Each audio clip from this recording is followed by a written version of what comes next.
bienvenue sur Rêverie Créative. Je suis ravie de vous retrouver avec un nouveau projet de Noël. Et comme à mon habitude, vous savez que je fais énormément à cette occasion de pochettes pour les cartes cadeaux. On n'en a jamais assez. Puis pour moi, chaque année, c'est vraiment un défi de trouver de nouvelles façons d'offrir ces cartes. Pas que j'en offre énormément, mais on m'en réclame énormément surtout. Celui-ci reste un basique que je n'avais pas encore réalisé, il me semble. Parce qu'il y a des moments, je pense que j'ai jamais réalisé ça, et si je l'ai fait, j'ai pas vérifié, j'avoue, pour celui-ci. Mais ça me permettait de vous présenter cette magnifique collection, enfin ce lot plutôt, pardon, qui pour moi a le seul défaut d'être exclusivement en anglais pour les messages. Et il y a les dice qui vont avec. Alors c'est les nouveaux lots qui sont minimalistes et je trouve que il y a exactement ce qu'il faut pour faire une carte. Là il m'a fallu simplement du papier design. Bon, j'ai rajouté également un plioir à gaufrage et le tour était joué. Et franchement celui-ci est vraiment pas cher parce que il ne fait que une vingtaine d'euros. Et on a, et là c'est vraiment parce que je n'ai pas utilisé le set de tampons. Mais sinon, on n'a vraiment même pas besoin de papier design, si peut-être pour le fond. Ou sinon, pour les boules en elles-mêmes, on a exactement ce qu'il nous faut avec les tampons. J'ai réutilisé le papier design de la collection Saison d'élégance. L'une des stars que franchement j'ai adoré et que j'utilise et même que j'abuse. C'est le plioir à gaufrage tout en tartan. Et j'y ai ajouté comme dernier élément le set de tampons souhait en fait. Donc qui dit tampon dit encre. Et la dernière chose que je rajouterai, ça sera des aimants. Donc si vous souhaitez réaliser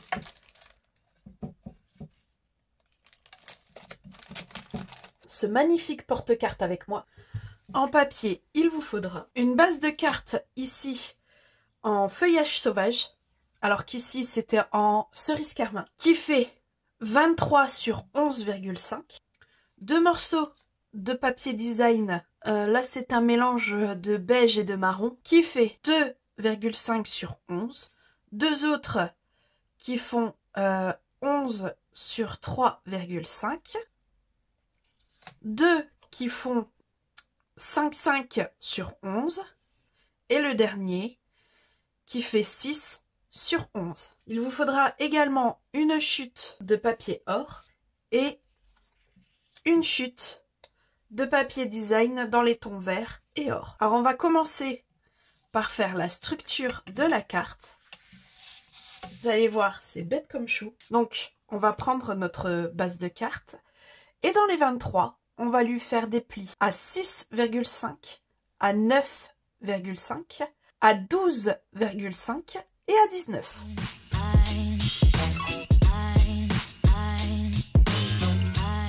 Et on va venir travailler sur celui-ci. Donc pour ça, on va simplement aller jusqu'à la ligne de 9,5.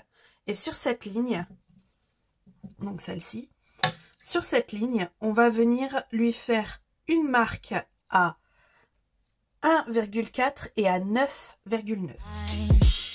Et en fait, ces marques vont nous aider tout simplement à venir ouvrir ici. Alors, on peut le faire au massicot, il n'y a pas de souci. Mais vous me connaissez, je suis plus précise avec un cutter et un réglé. Voilà, une fois qu'on a fait ça, on va venir travailler sur le 19.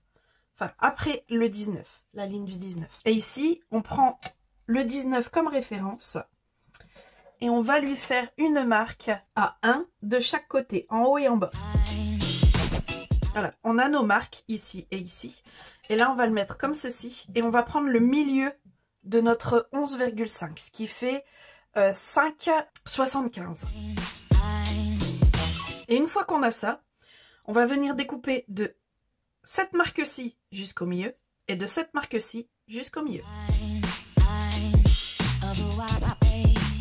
Donc on a presque fait tout ce qu'il fallait sur notre carte. on va venir faire marquer les plis tout simplement. Alors, je n'ai plié que à 6, à 12, à 6,5, 12,5 et 19. Parce que celui qui est 9,5, on va le plier mais à l'envers. Comme ceci. Ce qui, monté à blanc, fait ceci. Donc une fois qu'on a ça, on va le prendre quand on a... normalement ça doit vous donner ceci comme pliage. On va faire en sorte de la mettre à l'envers. Donc celui-ci vers l'intérieur. Et on va prendre le double face. Et avec le double face, on va en mettre au bord ici, de l'autre côté, et dans le bas. Mais vraiment, faut faire ça à ras, de chaque côté. Enfin, surtout pour le bas.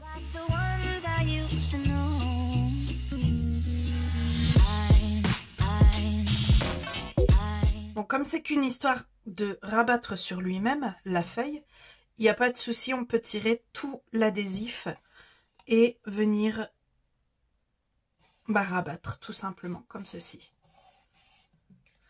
Et on a déjà la structure de notre pochette qui est faite. Je vais venir poser tout de suite les aimants. Donc je vais en mettre un ici, bien à l'intérieur pour être sûr que ce soit pris et caché par le papier design. Hop. On rabat comme ça, on tire la protection. Comme là, il y a déjà les deux l'un sur l'autre. Et il suffit de rabattre. Et on a déjà nos aimants de fait. Maintenant, on va venir travailler sur les morceaux qui font 3,5 sur 11. Je vais en faire un en détaillé et l'autre, je le ferai en accéléré. On prend toujours règle et crayon. Dans les 3,5, on va venir faire un repère à 0,5 en haut et en bas. Et au milieu, dans les 11, on va faire le milieu, pardon. Et du coup, là, c'est 5,5. Et là, pareil que pour ici, on va faire une coupe de ici à ici et de ici à ici. Et bien sûr, on fait le même sur le deuxième.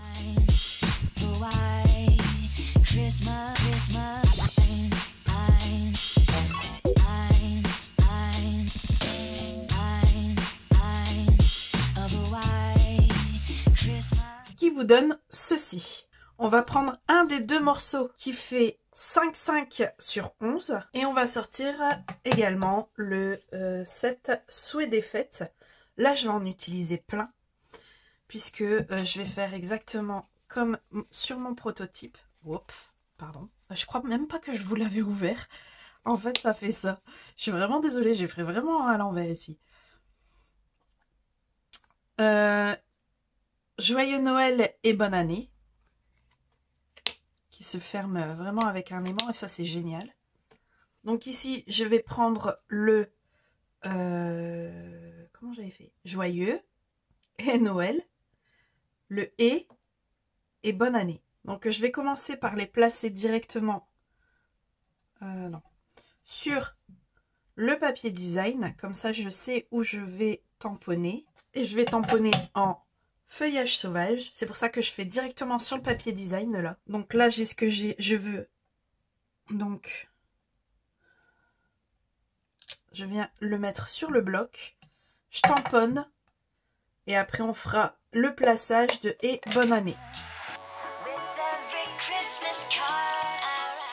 Et donc là, je vais placer le et bonne année.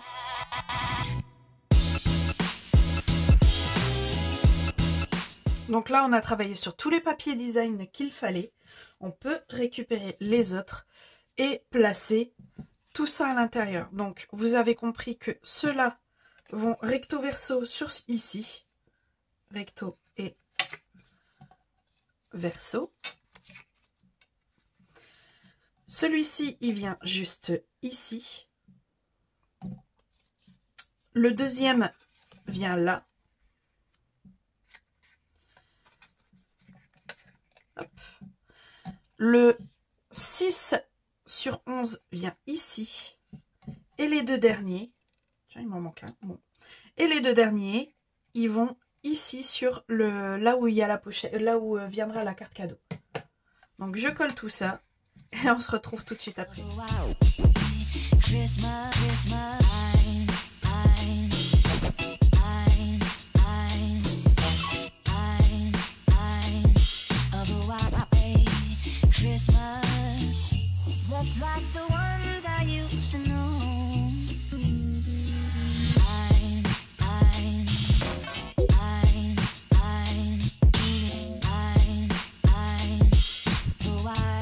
Donc notre pochette, elle, à l'intérieur, c'est fini.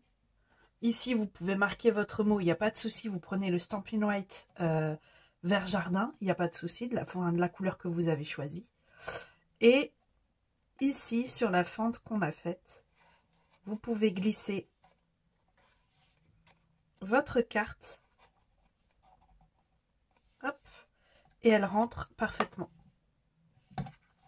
Ce qui fait que ça donne ça. Donc, il nous reste à décorer l'extérieur. Donc, ici, il faut simplement nos deux morceaux de papier qui nous restent, c'est-à-dire le or et le papier design vert.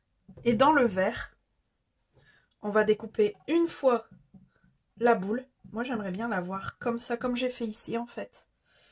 C'est-à-dire la moitié avec un motif or et l'autre moitié rien qu'avec le motif vert.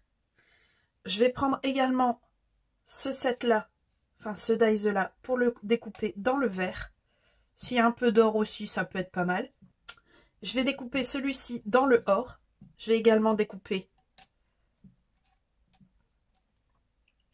la boule. Et les deux derniers éléments qu'on va découper deux fois chacun, ça sera l'accroche et l'ornement pour la boule. Donc deux fois celui-ci dans le or, une fois celui-ci dans le or, une fois celui-ci dans le or également. Celui-ci sera découpé également dans le papier à motif et celui-ci une fois dans le papier à motif. Donc je découpe tout ça et on se retrouve tout de suite après.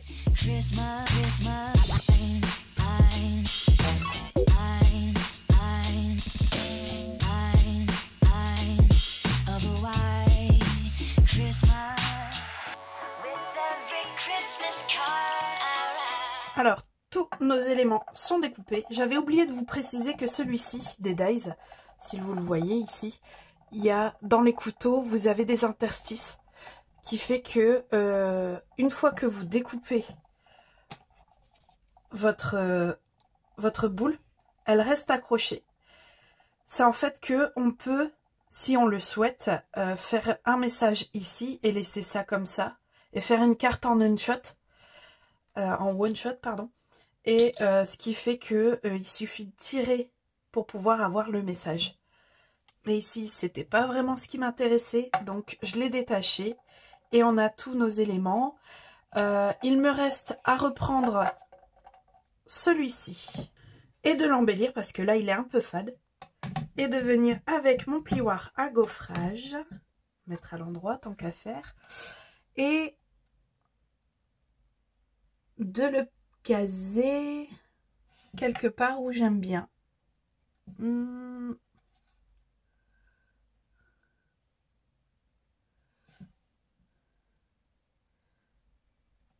De préférence assez droit. Comme ça. Et du coup, je vais passer ça à la machine.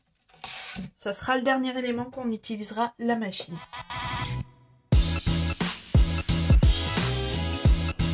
Une fois passé, ça nous donne ceci. Ce qui donne déjà un petit peu plus de peps à notre boule. Donc on a tous nos éléments, on va pouvoir les monter. Si elles veulent bien. Voilà. Donc sur celui-ci, on va mettre nos petites boules en or. Ici comme ça. Sur celle-ci, ça sera l'inverse. Hop. Et nos petits éléments qu'on va coller. Alors je vais en coller un avec vous. Voilà.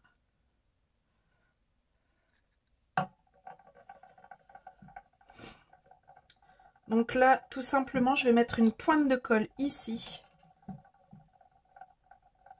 Pardon. De ce côté-là. Je fais le deuxième avec... je vais commencer par celui-là. Je vais coller ici. Vraiment au milieu du... Enfin, je mets autour du trou. Hop.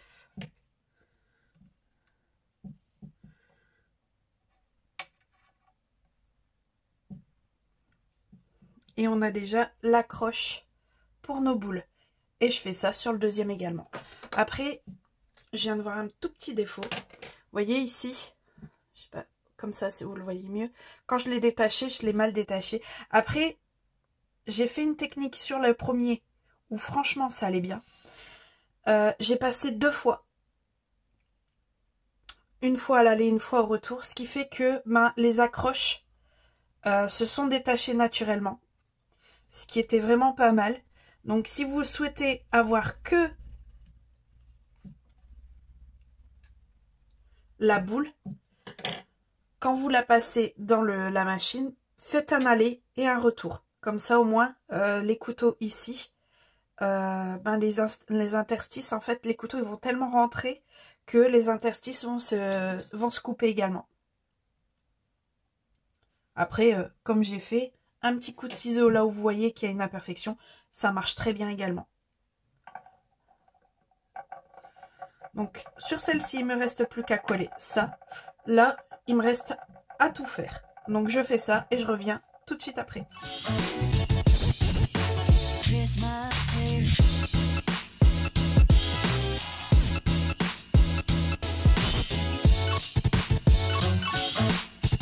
Alors je vous invite à laisser sécher assez longtemps, surtout pour ici, vu que on a collé directement avec de la colle liquide sur du papier or, donc il faut vraiment que ça prenne.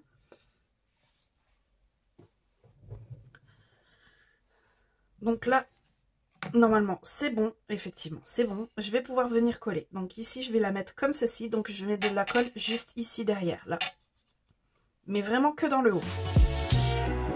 Et celui-ci, juste dans le haut ici, on va lui mettre des mousses 3D. Là, j'en prends des grandes puisque je n'en mets que 2. Et dans le haut. Pour avoir un effet de profondeur comme j'ai ici. Et je vais venir entrelacer les crochets avant de venir poser. Voilà. Et notre projet est terminé. Cette pochette a un écho avec celle que j'avais fait qui était en croisée. Je vous remets le tuto ici si vous voulez. C'est qu'elle est simple et rapide à faire. Et je trouve que c'est pas mal parce qu'on a toujours un cadeau qu'on oublie ou autre. Et du coup on prend une carte cadeau ou autre. Et du coup, avoir quelque chose de joli à offrir, c'est toujours un plus. Et ça c'est très joli à faire, très joli. Et c'est facile et vite fait. Ce qui fait que à la dernière minute, on peut très bien faire ça. Là c'est parce que j'ai pris mon temps avec vous. Ou sinon en une demi-heure c'est fait. Et c'est ça que j'aime bien aussi dans ces projets-là, c'est qu'on n'est pas obligé de passer des heures sur un projet pour que ce soit joli et qu'on ait du plaisir à le réaliser également. Ça c'est important aussi. J'espère que vous avez aimé. Si c'est le cas, n'hésitez pas, mettez un pouce ou un commentaire. Et moi, il ne me reste plus qu'à vous dire à très bientôt pour de nouvelles Otis et Scrap. Bye!